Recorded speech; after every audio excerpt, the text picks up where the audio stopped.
وحده لا شريك له وأشهد أن محمدا عبده ورسوله وبعد. Mulai hari ini insyaallah ta'ala, jika Allah mengizinkan, kita akan membahas satu kitab, lebih tepatnya kutaib, kitab kecil yang beliau namai sesuai dengan isinya, yaitu Al-Firqatun Najiyah, sebuah nama di antara 5 nama yang sudah ada di zaman Rasul dan para sahabat. Sementara nama-nama yang lain belum ada. Hari itu kaum muslimin tidak kenal dengan yang namanya Asy'ariyah misalnya, Maturidiyah, Jahmiyah, Jabariyah, Rafidah, dan lain-lain. Satu-satunya yang dikenal oleh kaum muslimin, Rasul dan para sahabat hari itu adalah Al-Firqatun Najiyah atau At-Ta'ifatul Mansurah atau Ahlus Sunnah wal Jamaah atau Al-Ghuraba atau As-Salaf. Ini 5 nama yang keluar dari lisan Nabi alaihi salatu wassalam atau para sahabat. Ya. Adapun yang lain tidak ada. Rasul dan para sahabat tidak kenal dengan kelompok-kelompok tadi. Asy'ariyah, Maturidiyah, Jahmiyah, Jabariyah, Rafidah. Ya. Termasuk yang muncul belakangan ini.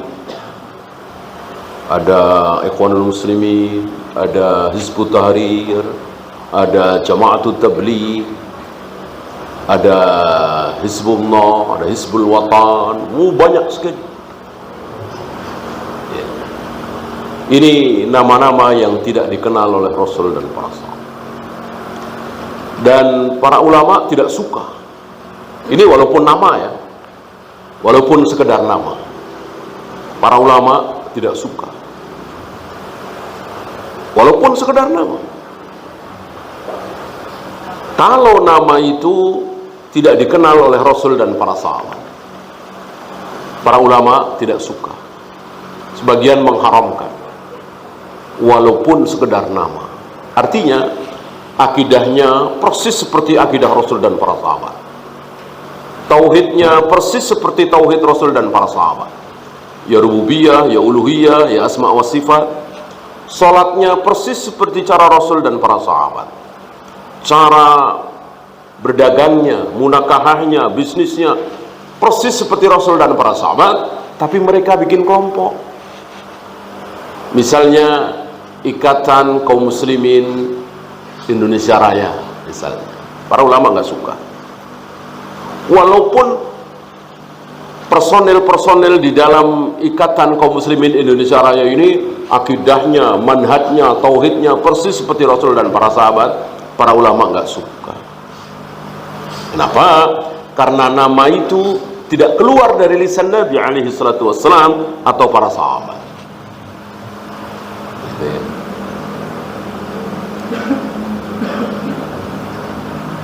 Itu sekedar nama. Apalagi yang lebih dari itu. Udah namanya aneh, tidak dikenal oleh Rasul dan para sahabat, akidahnya aneh lagi. Meyakini bahwa roh-roh orang yang sudah mati bisa membantu orang-orang yang masih hidup misalnya. Ini lebih dibenci lagi. Salat berjamaah nggak harus di masjid misalnya. walaupun masjid dekat, ya salat berjamaah bersama keluarga misalnya. Lebih-lebih lagi sekedar nama saja beda dari Rasul dan para sahabat, para ulama salaf tidak mau. Oleh karena itu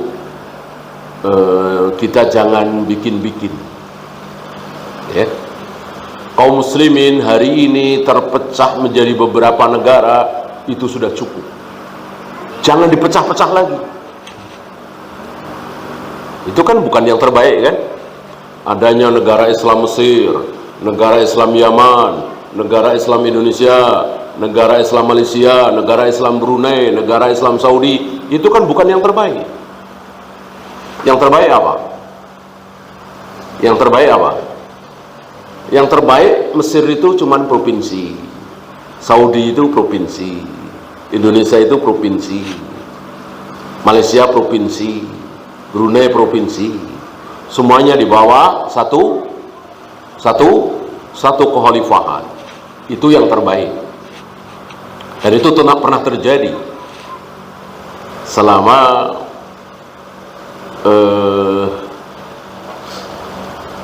mungkin 50 atau 60 tahun, ya. Kalau yang terbaik kan 30 tahun.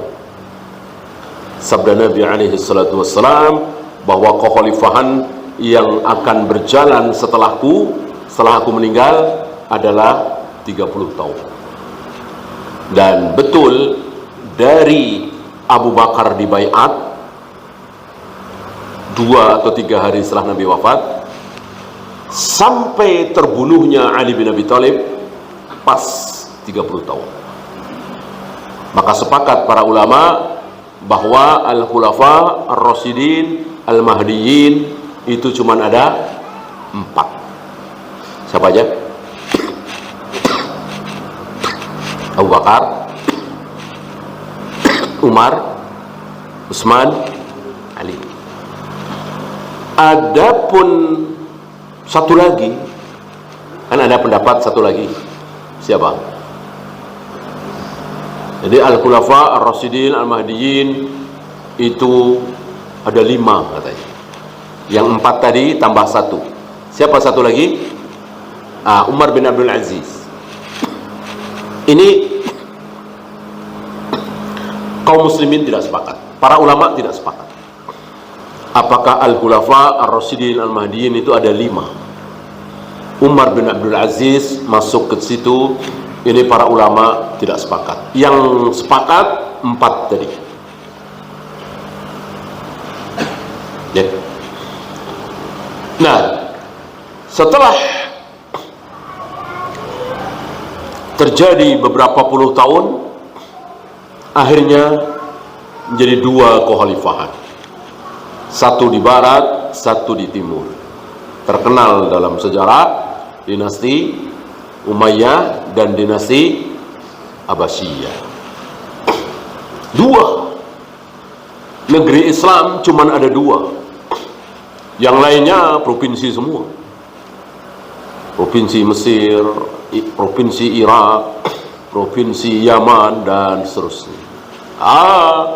Setelah kaum muslimin semakin mundur, semakin banyak melakukan syirik dan bid'ah, semakin banyak yang jauh dari sunnah Nabi, akhirnya kaum muslimin dijajah. Kaum muslimin selama ada Saudi, ada Mesir, ada Yaman, ada Indonesia, ada Malaysia. Ya sudah, para ulama tidak mengharamkan, nggak apa-apa, nggak apa-apa. Tapi cukup sampai di situ. Udah jangan ditambah lagi. Ya, kaum muslimin Indonesia udah, jangan ditambah lagi kaum muslimin Jawa, kaum muslimin Sunda, kaum muslimin Aceh, kaum muslimin Madura. Udah stop. Kaum muslimin Indonesia, titik. Nanti bertemu dengan kaum muslimin Malaysia, bertemu dengan kaum muslimin Mesir di mana? Di Mekah, di Madinah, ketika haji, ketika umrah. Sudah cukup. Maka tidak perlu lagi di kotak-kotakkan lagi. dipecah-pecah lagi. Cukup itu. Ya.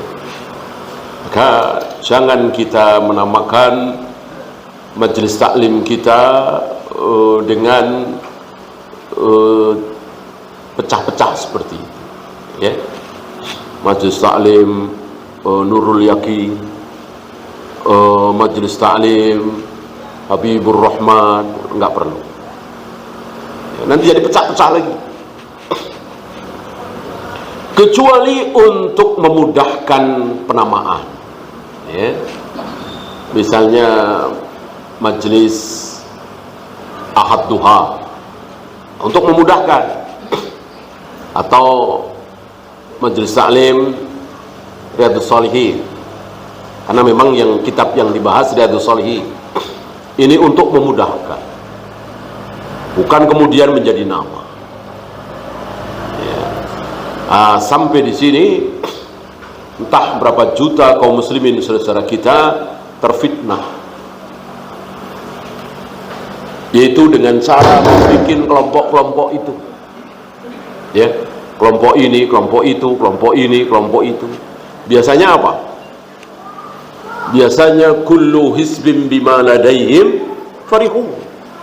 Masing-masing mereka bangga dengan kelompok mereka masing-masing. Gitu ya.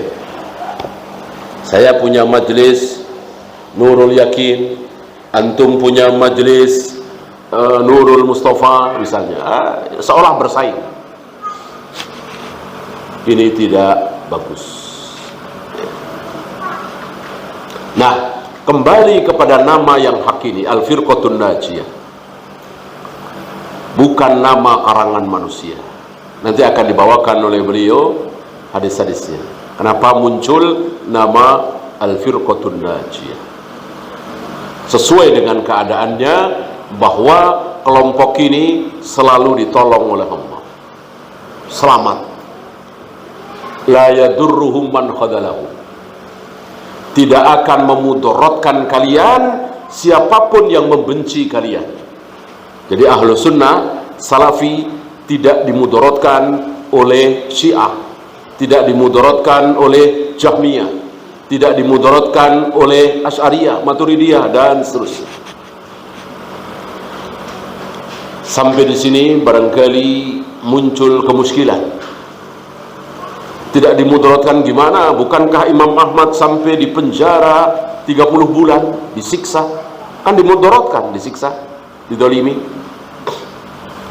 Kemudian Syekhul Islam Ibn Taimiyah 7 kali keluar masuk penjara, akhirnya mati di penjara. Berarti kan dimudaratkan oleh non-salaf. Kenapa Nabi mengatakan la yadurruhum man khadalahum? Padahal banyak yang dimudaratkan, disiksa, dipenjara, dibunuh. Sa'id bin Jubair dibunuh, Abdullah bin Zubair digantung dekat Ka'bah, dan lain-lain. Sampai hari ini berapa banyak ulama atau ustadz-ustadz salaf yang diusir dari daerahnya, dari kampungnya, padahal kelahiran dia. Berarti kan dimudaratkan. Kenapa Nabi mengatakan la yadurruhum man qadalahum? Tidak akan dimudaratkan oleh siapapun yang membenci mereka? Apa jawabnya?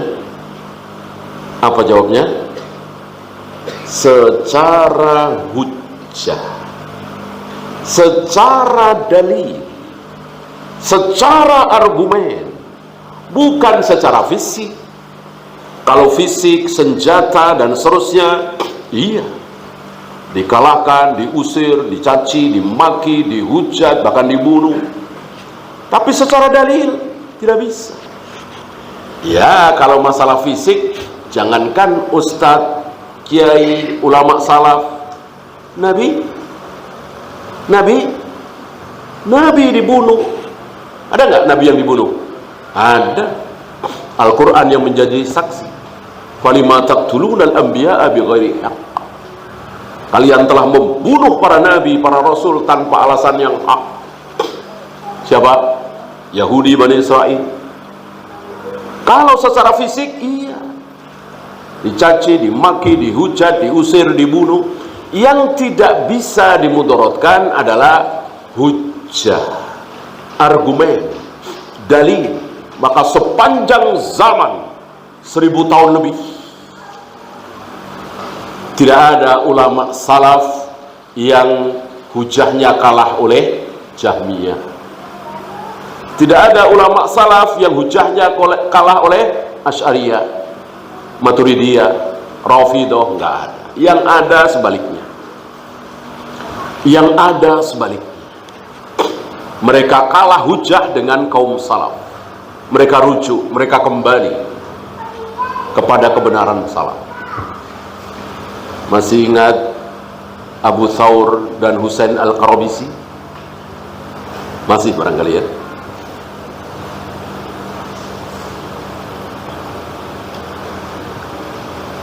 Beliau berdua ini ahlul kalam, falasifah, Mu'tazilah, ada di Baghdad.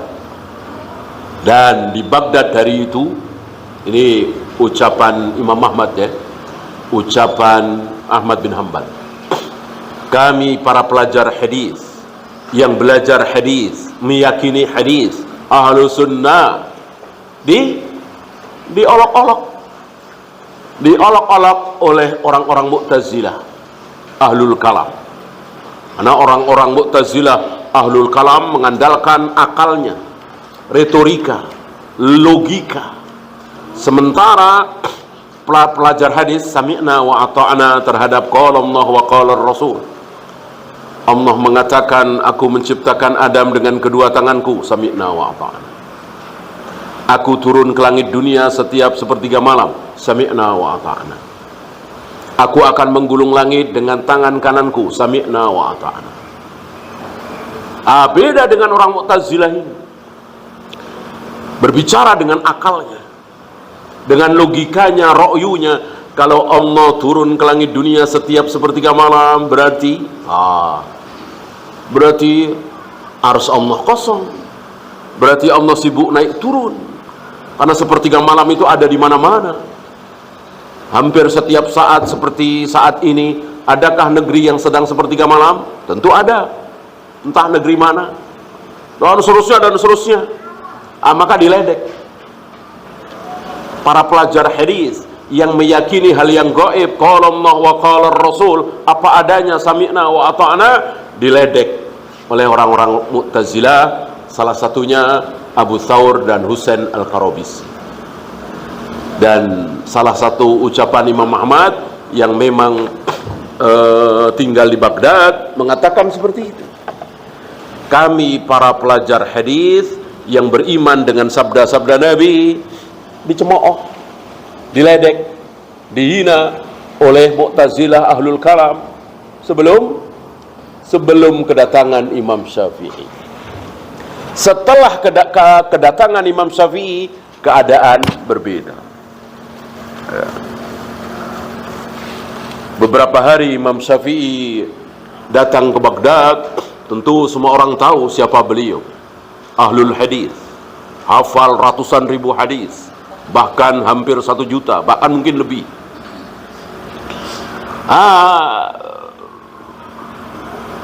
Dua orang ahlul kalam ini bersepakat, entah siapa yang ngajak duluan.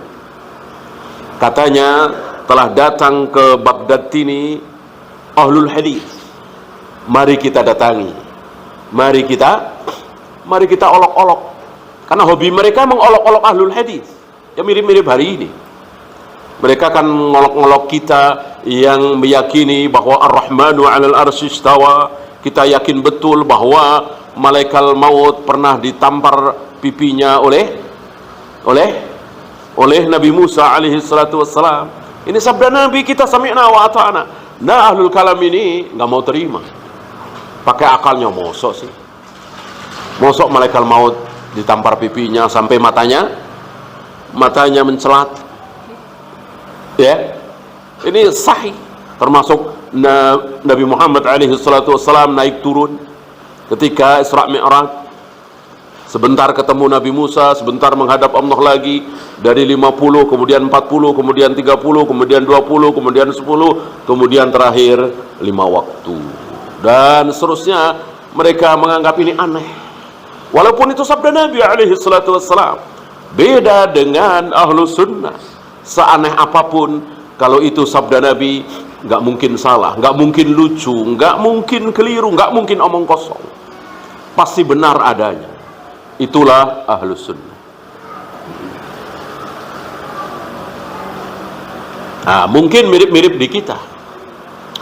Berapa banyak kaum muslimin yang mencaci maki kita, yang meyakini bahwa Allah betul-betul bersemayam di atas arsy, Allah betul-betul turun ke langit dunia setiap sepertiga malam, Allah betul-betul membolak-balikkan hati manusia dengan dua jarinya, Allah betul-betul menghadapkan wajahnya ke wajah orang yang sedang sholat, Allah betul-betul akan menghentikan geraman jahanam dengan telapak kakinya, dan seterusnya. Ini diyakini betul oleh ahlu sunnah, kita semua, tapi diledek oleh mereka. Sepertinya kita nggak punya akal. Masa Allah naik turun gitu. Padahal itu kata Allah, kata Rasulullah alaihi salatu wassalam. Begitu pula hari itu. Maka Abu Thawr dan Husain Al-Qarabisi bersepakat, mari kita datangi rumah orang yang katanya ahlul hadis, namanya Syafi'i Muhammad bin Idris. Kita olok-olok dia, kita ledek dia seperti biasa. Dikiranya Imam Syafi'i sama dengan yang lain, ya, bahwa beliau hafal sampai 1.000.000 hadis, betul, tetapi bukan hanya hafal, beliau faham dan bisa mengistimbatkan hukum dari situ dan seterusnya. Oleh karena itu, datanglah dua tokoh ahlul kalam ini mendatangi rumah Al-Imam Syafi'i pagi, kira-kira mungkin kalau kata kita jam 8, setengah 9, ya. Karena datang duluan, datang ke rumah Imam Syafi'i, ya mau nggak mau harus nanya. Masa langsung menggurui? Tentu pura-pura nanya. Tujuannya ngeledek.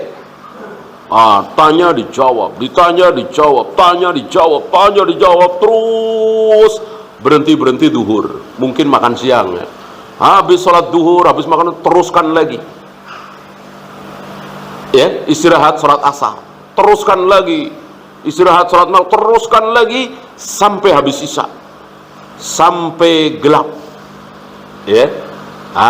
Setelah gelap itu akhirnya dua orang ini cerita, gelap malam itu kami tinggalkan rumah Imam Syafi'i, sekaligus kami meninggalkan subhat kami, bid'ah kami, ya. Jadi seharian dicuci habis oleh Imam Syafi'i. Dan Imam Syafi'i menjawabnya, keluar dari mulutnya, bukan menurut saya, sepanjang yang saya ketahui nggak ada. Jawaban Imam Syafi'i hanya qala Allah, qala Rasulullah, qala Allah wa qala Rasul, qala Allah wa qala Rasul. Nggak ada menurut saya, menurut si A, menurut si B. Disinilah mereka kalah. Seharian mereka dicuci habis oleh Imam Syafi'i.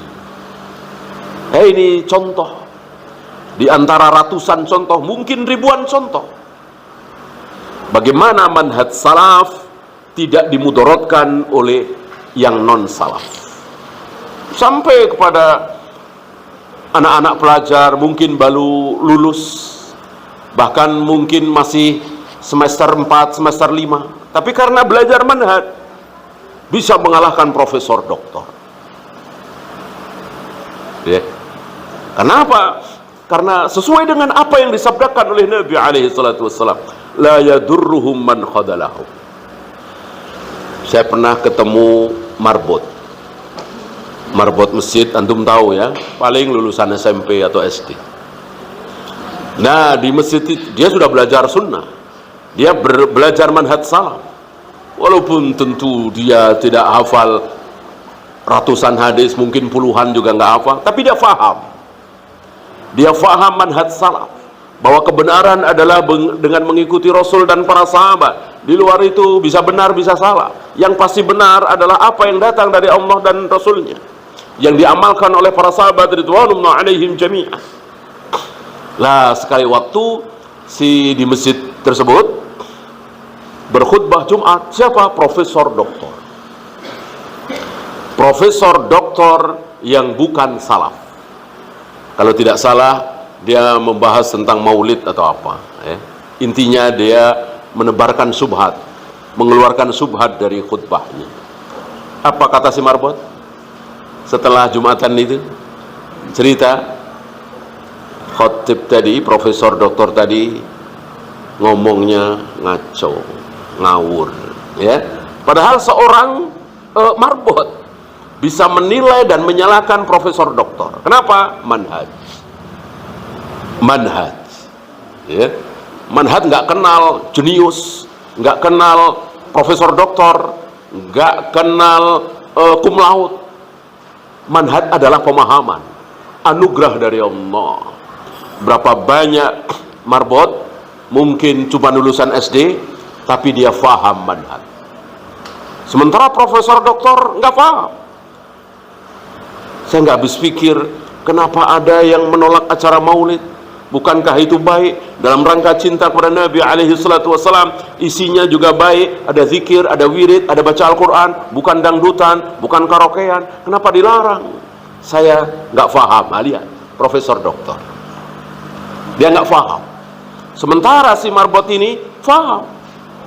Walaupun dia tidak boro-boro hafal Al-Quran, mungkin 1 juz juga nggak hafal, mungkin cuma 1, 2, 3 hadis yang dia hafal, tapi dia diberi pemahaman oleh Allah. Dia mengatakan maulid Nabi bid'ah. Siapa yang merayakannya terancam neraka. Kenapa? Ini termasuk ibadah. Ibadah harus mencontoh Rasul dan para sahabat. Rasul dan para sahabat tidak kenal, tidak pernah mencontohkan acara maulid Nabi alaihi salatu wassalam. Apakah para sahabat tidak cinta kepada Nabi alaihi salatu wassalam? Ya. Dan menakjubkan sekali si marbot ini, walaupun dia menirukan, ya, ada satu pertanyaan tentang orang-orang yang merayakan maulid. Apa? Kan insya Allah mereka faham, mereka tahu bahwa Rasul dan para sahabat tidak pernah merayakan maulid. Sampai di sini insya Allah mereka tahu. Cuman mereka bilang, apa salahnya? Ini perwujudan dari cinta kita kepada Nabi alaihi salatu wassalam. Kan kita sering memperingati hari kelahiran kita, hari kelahiran Ibu Kartini, hari kelahiran Pangeran Diponegoro, hari kelahiran Mbah Hasyim Asy'ari. Nah, kenapa hari kelahiran Nabi alaihi salatu wassalam tidak kita peringati? Kan lebih baik. Kan mereka begitu. Satu pertanyaan, apakah Rasulullah tahu kalau maulid Nabi itu baik? Apa jawabnya? Suruh jawab satu kata, tahu apa tidak tahu? Jangan kesana kemari. Kira-kira Rasulullah tahu apa tidak kalau maulid Nabi itu baik? Anda kan mengatakan maulid Nabi baik, maka Anda merayakan. Nah, pertanyaan saya, apakah Rasulullah tahu kalau maulid Nabi itu baik? Jawabnya apa kira-kira? Kalau dijawab tahu, maka iya, berarti Rasulullah berkhianat, berarti Rasulullah menyembunyikan kebenaran. Sudah tahu maulid Nabi baik, maulid Nabi hak, kok Nabi tidak mencontohkan? Berarti Nabi berkhianat dong, ya kan? Ada kebaikan tapi tidak dijalankan. Kalau mereka menjawab Rasul tahu maulid Nabi itu baik, cek. Kalau mereka jawab Nabi tidak tahu, oh, lebih parah lagi. Berarti Anda lebih pintar dari Nabi, lebih hebat dari Nabi, lebih alim dari Nabi, lebih bertakwa dari Nabi. Nabi tidak tahu kalau maulid Nabi itu baik, Anda yang tahu. Lebih parah lagi, lebih dahsyat lagi.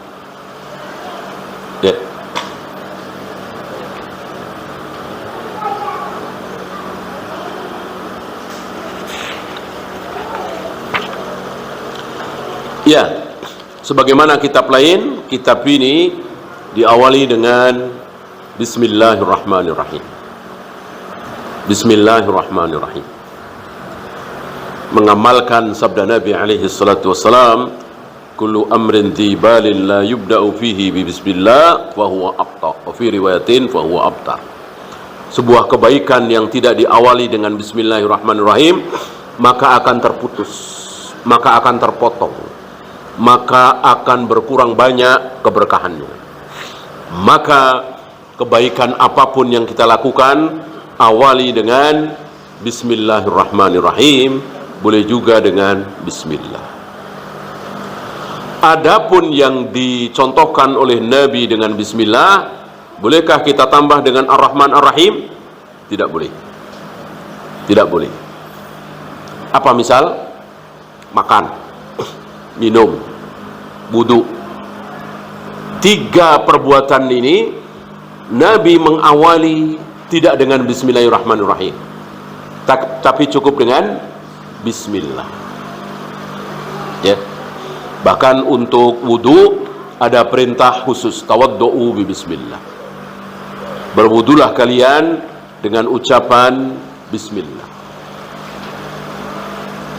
Ya. Dan yang tidak dicontohkan oleh Nabi dalam ibadah mahdhah dengan bismillah atau bismillahirrahmanirrahim, maka haram kita memakai bismillah atau bismillahirrahmanirrahim. Walaupun itu baik, Nabi tidak mencontohkan. Ya jangan kita pakai bismillah, jangan kita pakai bismillahirrahmanirrahim. Apa? Apa? Salat. Salat. Antum berani bismillahirrahmanirrahim atau bismillah, Allahu Akbar. Sunnah apa bid'ah? Bid'ah. Nabi tidak mencontohkan baca apapun sebelum takbiratul ihram. Tidak bismillah, tidak bismillahirrahmanirrahim. Maka hadis tadi kullu amrin dhibalin la yubda'u fihi bi bismillah adalah di luar ini, di luar ibadah mahdhah. Adapun ibadah mahdhah kita ikuti Nabi dari awal sampai akhir. Apalagi azan, bolehkah sebelum azan baca bismillah atau bismillahirrahmanirrahim? Jangan. Nabi tidak contohkan. Gitu ya. Wudu ya jelas, bahkan perintah khusus. Adapun azan, qomat, salat tidak ada contoh dari Nabi alaihi salatu wassalam diawali dengan bismillah atau bismillahirrahmanirrahim. Maka langsung Allahu Akbar. Gitu ya. Sebagian saudara kita bukan cuma bismillah, ada lagi ta'awudz, a'udzubillahi minasyaitonir rajim. Ada lagi wa'udzubillahi nas, malikin nas. Ya. Belum usolli. Panjang, ya kan? Bahkan imam sudah takbiratul ihram enggak peduli. Dia masih sibuk dengan ta'awudz, wa'udzubillahi nas, usolli. Kadang usolli diulang-ulang lagi, usolli. Ini talbisul iblis. Dia sedang dipermainkan oleh syaitan. Ya.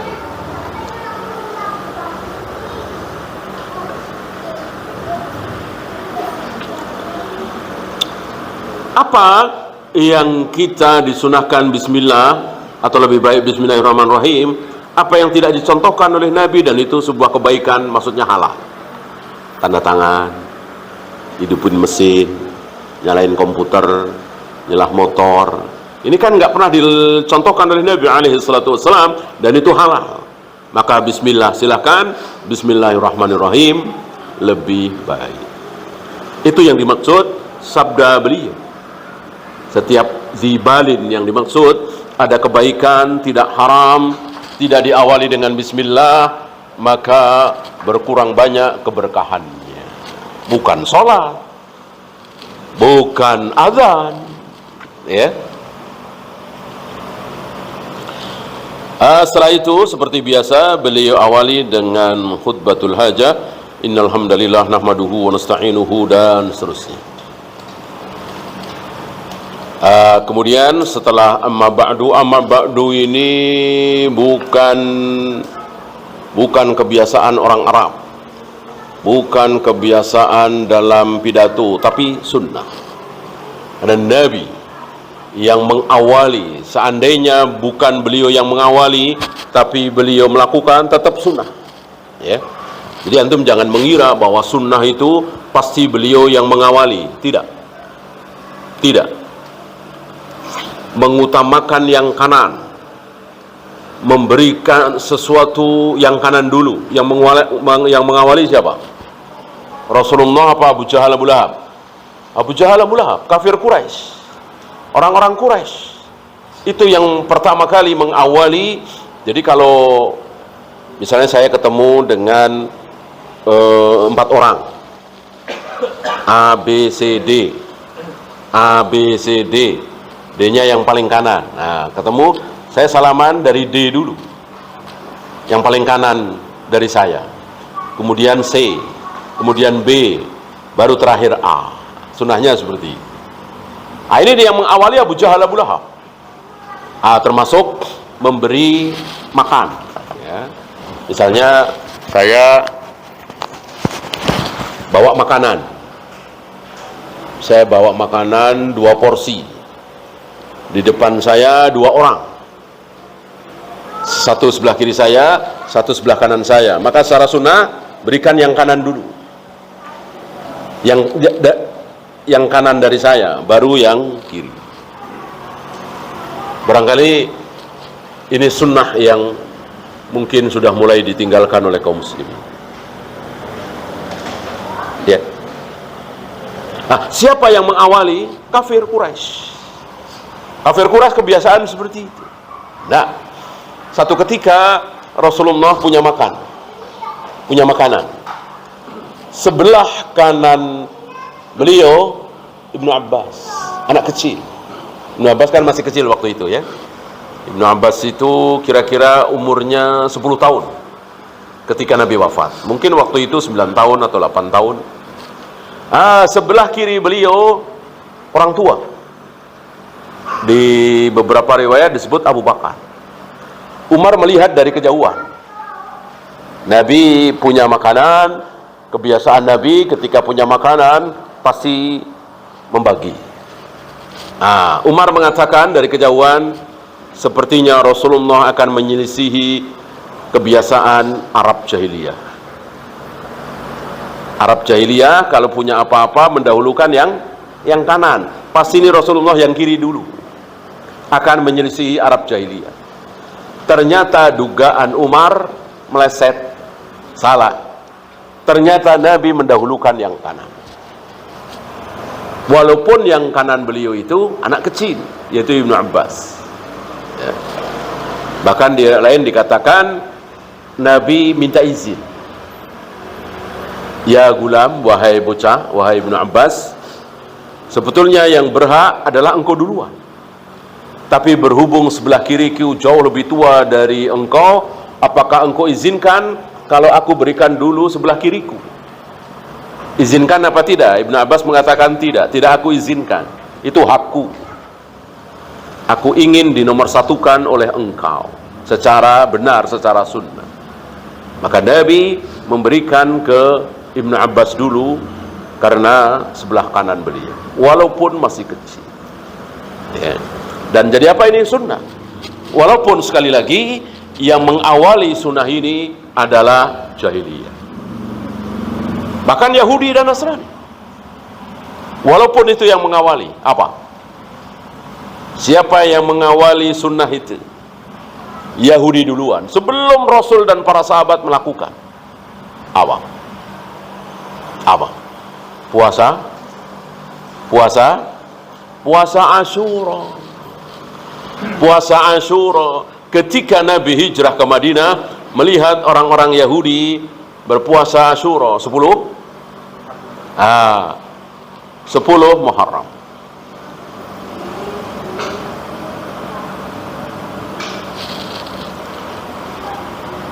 Lalu Nabi bertanya kepada orang-orang Yahudi, kenapa kalian berpuasa di hari ini 10 Asyura? Dijawab, karena hari ini 10 Asyura Allah menyelamatkan Nabi kami, Nabi Musa dari kejaran Fir'aun dan bala tentaranya. Rasulullah mengatakan, aku lebih berhak daripada kalian. Aku lebih berhak memuliakan Nabi Musa daripada kalian. Kalian cuman umatnya, itu pun cuman mengaku. Aku saudaranya. Seluruh para nabi, para rasul adalah saudara. Seluruh para nabi, para rasul adalah satu bapak. Siapa bapaknya? Nabi Ibrahim alaihi salatu wassalam. Gak ada nabi yang bukan anak Nabi Ibrahim. Di luar yang lebih tua dari Nabi Ibrahim tentunya. Yang lebih muda dari Nabi Ibrahim, seluruh nabi, seluruh rasul adalah anak dari Nabi Ibrahim. Maka gelar Nabi Ibrahim salah satunya adalah Abul Anbiya, bapaknya para nabi. Karena seluruh para nabi, para rasul adalah anak beliau, anak dari Nabi Ibrahim. Hanya dibagi menjadi dua bagian besar, Bani Ismail dan Bani Israel. Ya. Nah, itu urusan Nabi ya. Urusan kita mencontoh Nabi. Karena Nabi mencontohkan puasa 10 Muharram, kita ikuti. Alasan ini dan itu urusan Nabi. Urusan kita mencontoh Nabi sallallahu alaihi wasallam.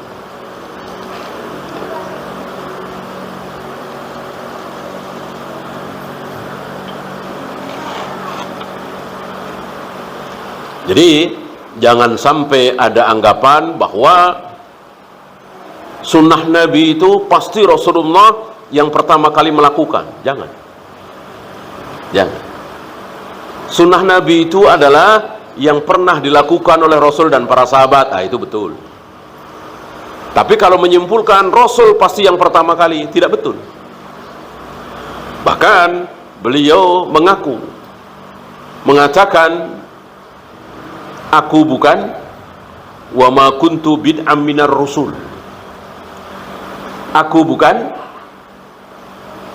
bukan pembuat bid'ah dari para nabi, para rasul. Artinya ajaranku, akidahku, tauhidku, fikihku mengikuti para nabi, para rasul, meneruskan. Bahwa ada sedikit perbedaan, betul, tapi sedikit sekali. Intinya sama, tauhidnya sama, manhajnya sama, akidahnya sama, sholatnya sama. Bahwa ada perbedaan itu sedikit. Bahkan perbedaan yang disabdakan secara khusus antara beliau dengan nabi-nabi sebelum beliau cuman berapa? Kelebihan beliau dibanding nabi-nabi sebelum beliau cuman berapa? Cuman 5. Ini yang disebut secara khusus ya. Berarti selebihnya sama semua. Perbedaannya cuman 5.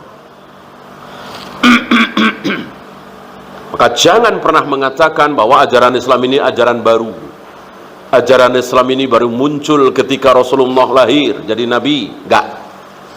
Ajaran Islam, tauhid, rububiyah, uluhiyah, asma wa sifat dan seterusnya sudah ada dari mulai Nabi Adam, diteruskan oleh nabi-nabi setelah beliau. Ya. Fahadhihi buhuthun muhimmatun wa mutanawwi'atun. Pembahasan ini insyaallah penting, bermacam-macam, maksud beliau bermacam-macam dalam hal manhaj. Gitu ya. Karena manhaj itu kan mencakup semua. Oleh karena itu sabda-sabda Nabi yang jutaan itu bisa diringkas. Ambil contoh Imam Nawawi, entah berapa ratus ribu, mungkin sejuta lebih hadis yang dihafal, dimengerti, ditulis oleh Imam Nawawi, diringkas menjadi berapa? Menjadi 40. Kan terkenal hadis Arba'in 40, ada yang menulis 42, ada yang menulis 41. Ya intinya sekitar 40. Diringkasnya. Gitu. Apakah 40 ini asal-asalan? Tentu tidak.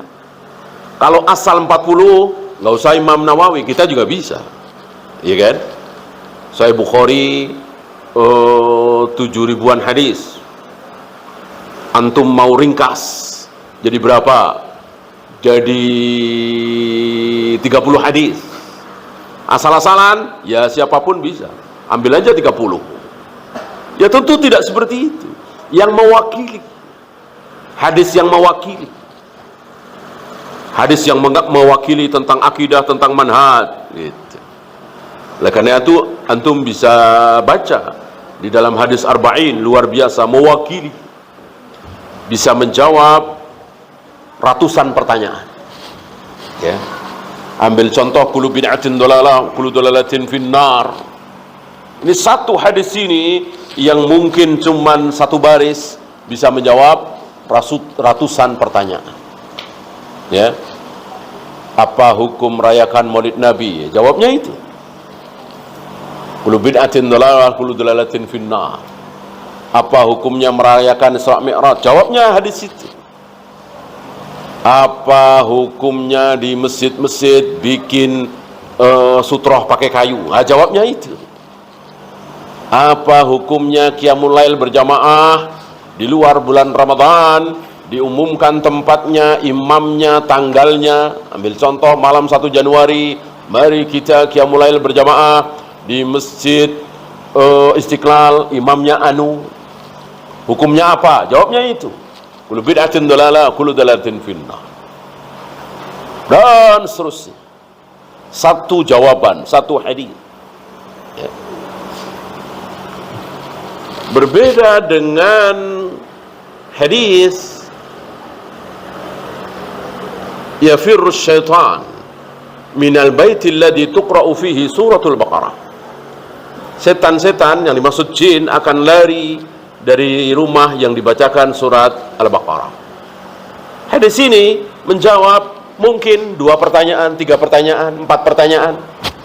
Bukan puluhan, bukan ratusan. Beda dengan hadis tadi. Iyyakum wa muhdatsatil umur, fa inna kulla muhdatsatin bid'ah, wa kulla bid'atin dalalah, wa kulla dalalatin finnar. Ini menjawab ratusan, mungkin ribuan pertanyaan. Kalau yang tadi, setan-setan akan lari dari rumah yang dibacakan surat Al-Baqarah, mungkin menjawab 3 atau 4 atau 5 pertanyaan, enggak lebih. Begitu maksud hadis arba'in. Termasuk apa yang beliau tuliskan di sini, wa mutanawwi'atun, bermacam-macam. Artinya macam-macam pertanyaan bisa dijawab di kitab manhaj. Gitu.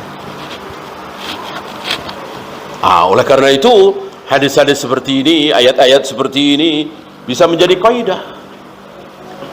Bisa menjadi kaidah. Kaidah yang sangat besar, misalnya lau kana khairan lasabakuna ilaih. Ini kaidah yang sangat besar. Ribuan pertanyaan bisa dijawab dengan kaidah ini.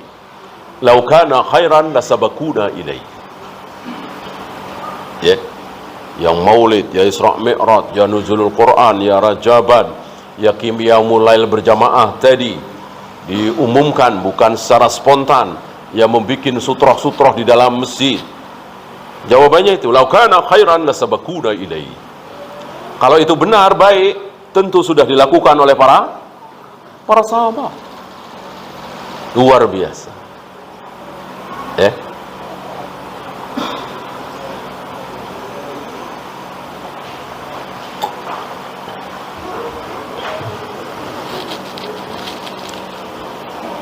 Tad'ul muslimina ila aqidati tauhid al-khalis, yang insyaallah mengajak kaum muslimin kepada akidah tauhid yang murni, yang tidak tercampur dengan syirik, tidak tercampur sebagaimana tarekat-tarekat sufiyah, mengajak kepada Allah, mengajak pula kepada syekh fulan.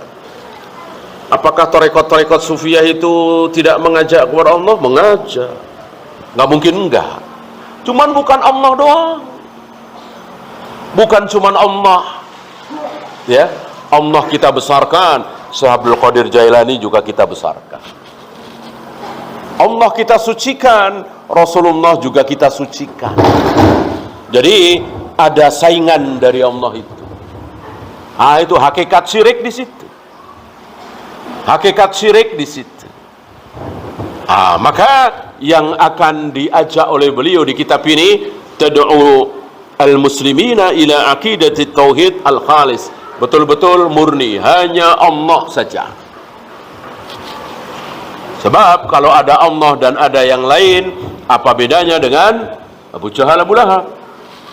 Abu Jahal, Abu Lahab menyembah Allah, mencintai Allah, memuliakan Allah, tapi juga mencintai Latta, Uzza, Hubal, Manat, gitu. Sama dengan kaumnya Nabi Nuh. Kaumnya Nabi Nuh menyembah Allah, mencintai Allah, memuliakan Allah, tetapi bukan cuma Allah, ada yang lain. Siapa? Yagus, Ya'uq, Wa, Suwa, Nasr. Ini orang-orang soleh yang sudah mati, yang diwujudkan dalam bentuk patung. Jangan sampai kita bernasib seperti mereka. Jadi yang kita sembah satu-satunya hanya Allah, yang kita ibadahi satu-satunya hanyalah Allah, yang kita cintai satu-satunya hanya Allah. Cinta ibadah ya. Kalau cinta fitrah seperti mencintai anak istri, nggak masalah. Cinta fitrah seperti mencintai, menyukai makanan tertentu, nggak masalah. Maksudnya cinta ibadah. Antum bisa membedakan apa itu cinta ibadah. Ketika antum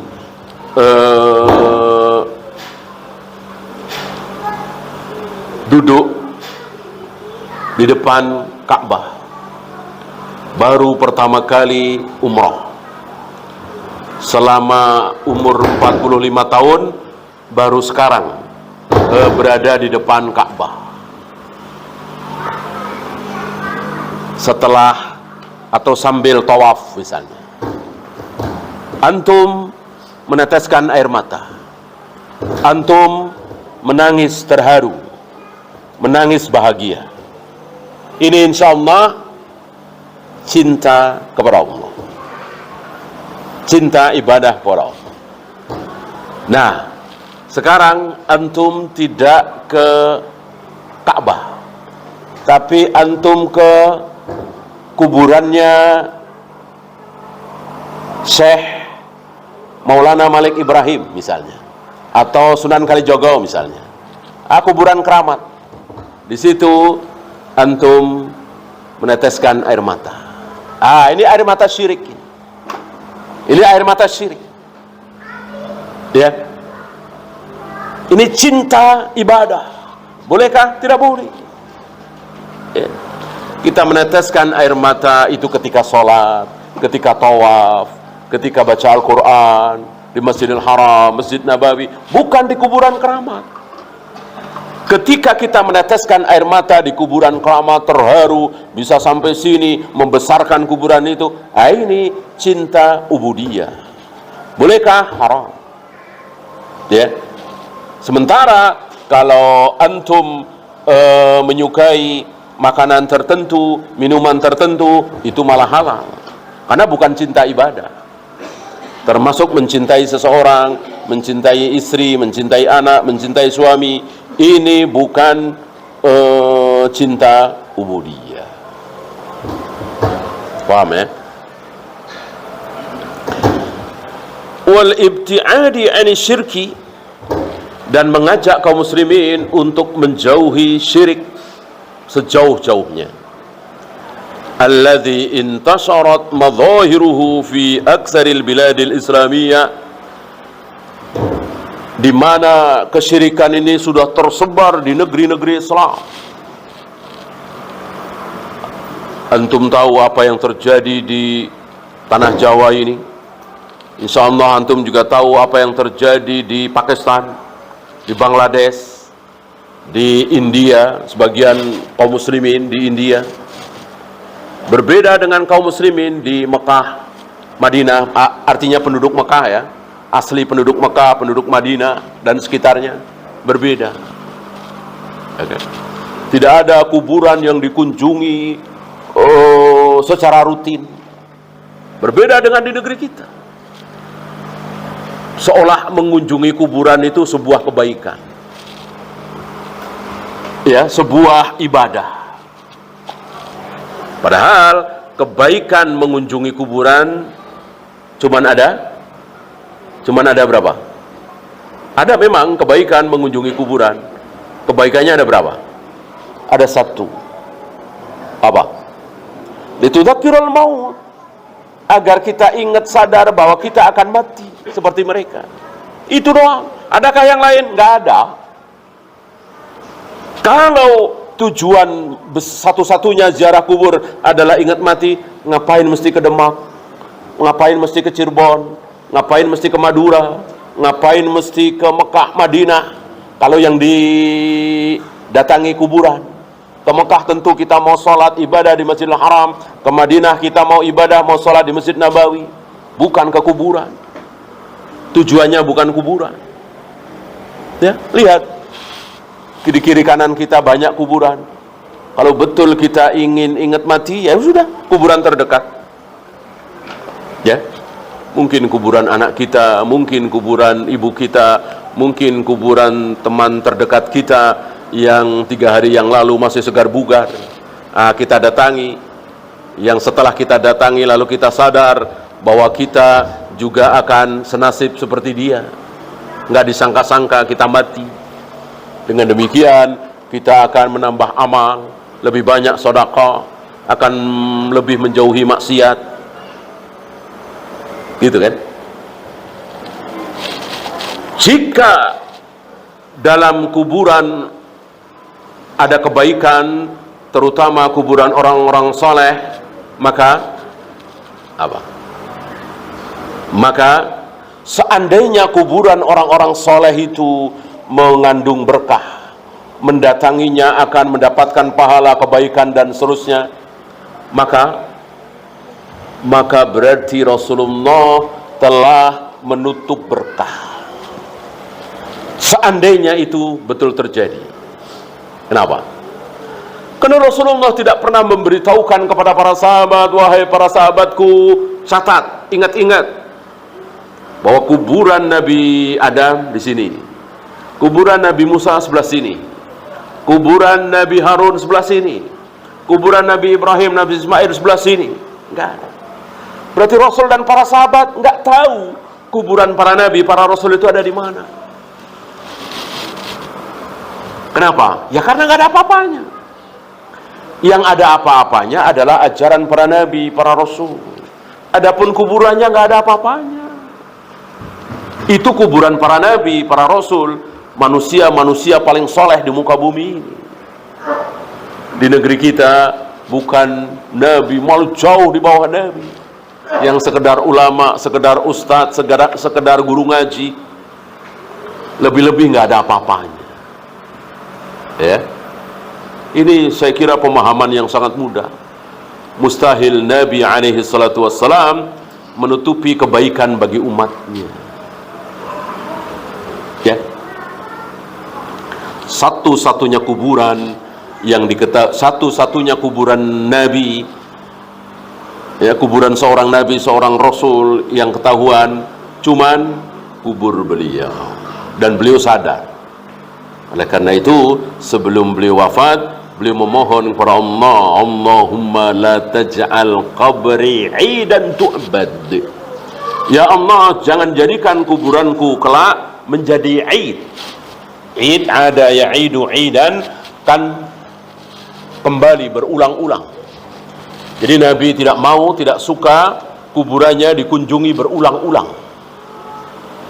Ya, tiap bulan anu, tiap tanggal anu. Nabi bermohon kepada Allah seperti itu. Dan jangan sampai kuburanku disembah. Ya. Hanya berselisih para ulama apakah doa Nabi ini dikabulkan atau tidak, karena masih ada kan sebagian kaum muslimin yang menyembah-nyembah kubur Nabi sallallahu alaihi wasallam. Tapi yang pendapat yang rajih insyaallah dikabulkan. Doa Nabi ini dikabulkan. Artinya walaupun ada 1-2 umat beliau yang menyembah kubur beliau, tidak bisa dikatakan doa beliau tidak terkabul. Ya, karena ya mungkin istilah kita cuman 0,0001%, ya, selebihnya tidak. Apalagi hari ini kan dijaga, tidak boleh berlama-lama di situ kan.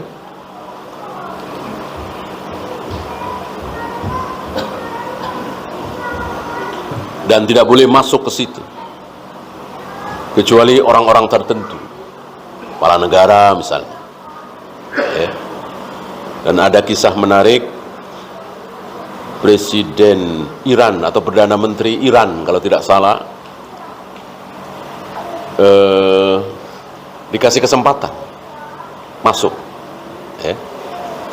Kan ada makam Nabi, ada makam Abu Bakar, ada makam Umar. Tentu si Perdana Menteri ini tahu, ya. Barangkali antum pernah dengar dia melakukan sesuatu yang luar biasa di atas makam Nabi, sangat memuliakan. Begitu di atas Abu Bakar dan Umar, apa kan? Diludahi oleh Perdana Menteri, ya. Nah, kemudian Syekh yang menemani ini melihat, nggak lama beliau khutbah Jumat, si Perdana Menteri itu ada di situ. Wah, dihabisi oleh beliau tentang buruknya akidah Syiah Rafidhah. Bagaimana kuburan Abu Bakar dan Umar diludahi. Adapun kita yang bukan siapa-siapa tentu sulit kita masuk. Maka mengatakan bahwa doa Nabi tidak terkabul tidak beralasan. Insya Allah terkabul. Ya. Sama dengan sholat di dalam Ka'bah. Sholat di dalam Ka'bah boleh apa tidak? Sholat di dalam, masuk ke dalam Ka'bah lalu sholat, boleh apa tidak? Boleh, sunnah. Sunnah. Dan itu pernah dilakukan oleh Nabi SAW. Tapi setelah itu Nabi menyesal. Satu ketika beliau sholat di dalam Ka'bah dan itu boleh dan itu sunnah. Setelah itu, setelah keluar, beliau menyesal. Ini luar biasa rahimnya beliau kepada kita sebagai umatnya. Kenapa beliau menyesal? Kata beliau, karena aku baru saja memberatkan umatku. Aku baru saja memberatkan umatku. Tentu semua orang ingin mengikuti sunnah Nabi kan? Sholat di dalam Ka'bah. Bisakah? Ya nggak bisa. Nggak bisa kecuali kepala negara yang diberi izin oleh penguasa Makkah, ya. Maka beliau menyesal. Kenapa sholat di dalam Ka'bah? Karena akan membuat kaum muslimin berat. Karena sekali lagi semua orang ingin mengikuti sunnah beliau sholat di dalam Ka'bah dan nggak sanggup. Ini luar biasa, ya, rahimnya beliau kepada umat ini. Menyesal beliau pernah sholat di dalam Ka'bah. Seandainya beliau belum pernah kan, ya berarti nggak ada sunnahnya. Taruhlah dianggap nggak ada sunnahnya, ya nggak masalah, gitu kan. Nah, sekarang terbukti berapa juta kaum muslimin yang ingin, yang pingin, yang bercita-cita, yang ngiler pingin sholat di dalam Ka'bah, ya nggak bisa, kecuali segelintir orang, ya. Mungkin petugas di sana, warga di sana asli Mekah juga nggak bisa, kecuali 1-2.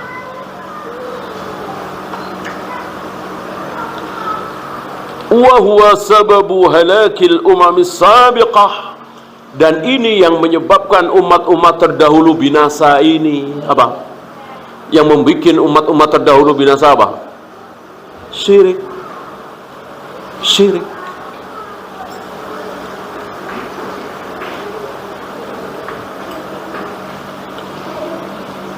Bukan berzina, minum khamar, berjudi dan seterusnya, itu setelah syirik, ya.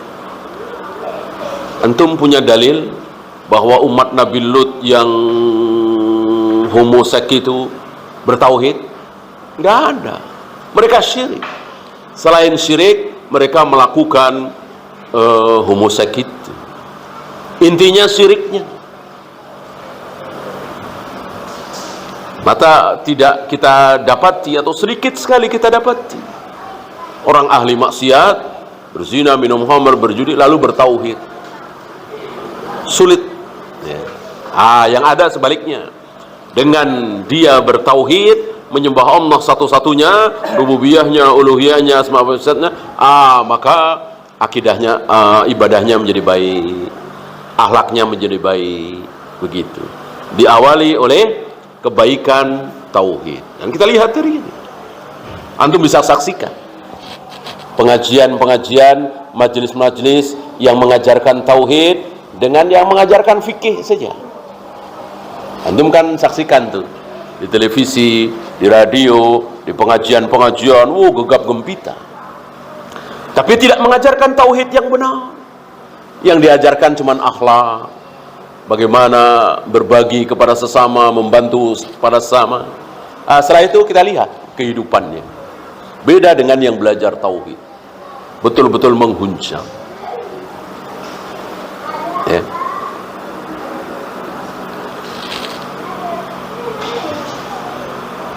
Wa sababu syiqa'il alamil ma'asir, dan yang menyebabkan dunia Islam hari ini dikalahkan, dihancurkan, itu karena syirik. Dan itu sudah terjadi dari kira-kira 300-400 tahun belakangan ini. Sangat berbeda dengan 1000 tahun yang lalu, ketika sedikit sekali kaum muslimin yang jatuh dalam syirik, ketika kaum muslimin betul-betul menggigit sunnah Nabi dengan gigi geraham. Apa yang terjadi? Orang-orang kafir dikuasai oleh kaum muslimin. Setelah kaum muslimin melakukan berbagai macam syirik dan bid'ah, keadaan terbalik. Negeri-negeri Islam dikuasai oleh kaum kafir, termasuk negeri kita. Nggak tanggung-tanggung 350 tahun katanya ya. Padahal antum tahu negeri Belanda dan jumlah mereka sedikit sekali ya. Jumlah kaum muslimin Indonesia luar biasa. Negeri yang kecil. Seandainya Allah biarkan ya, Allah biarkan nih Belanda nggak ditolong, kaum muslimin nggak ditolong, biarkan saja. Insya Allah pertimbangan akal logika, kaum muslimin menang. Ya. Kenapa kaum muslimin sampai 350 tahun nggak menang-menang? Ya itu, Allah nggak izinkan menang. Allah bikin kalah. Karena kaum muslimin penuh dengan syirik, penuh dengan bid'ah. Ya.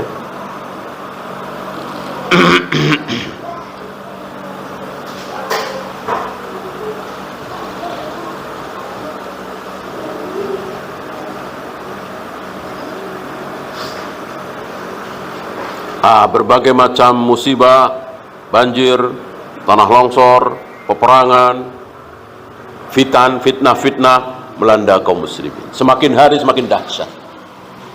Ya, apa yang dialami oleh kaum muslimin setahun yang lalu masih mending daripada sekarang. Terutama 2 bulan, 3 bulan terakhir ini. Saudara-saudara kita di Gaza luar biasa ya. Pertanyaan sederhana, apa Allah nggak lihat itu? Masa Allah nggak tolong sih?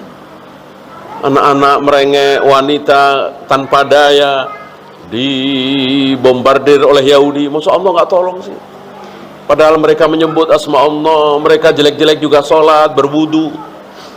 Sedangkan si Yahudi ini boro-boro, nggak pernah wudu, nggak pernah sholat, nggak pernah mandi junub, nggak mau baca syahadat, ya, bahkan mencaci maki Rasulullah SAW. Kenapa Allah nggak tolong kaum muslimin? Ini jawabannya. In tansurullah yansurkum. Allah tidak akan menolong kaum muslimin sebelum kaum muslimin menolong agama Allah. Gimana mau menolong agama Allah sementara penuh dengan syirik dan bid'ah, subuh kesiangan? jarang sholat berjamaah di masjid, jenggot dicukuri, makan riba, judi asuransi, berzina, minum khamar, berjudi. Gimana Allah mau tolong kaum muslimin yang penuh maksiat seperti ini? Wallahu a'lam. Iya, insyaallah baru muqaddimah ya. Untuk isinya nanti penuh dengan ayat dan hadis. Manhaj dalam kitab ini beliau poin per poin ya, nomor 1, nomor 2, nomor 3, nomor 4, nomor 5. Isinya hanya ayat dan hadis, sedikit sekali keterangan dari beliau. Iya, ada pertanyaan, silakan.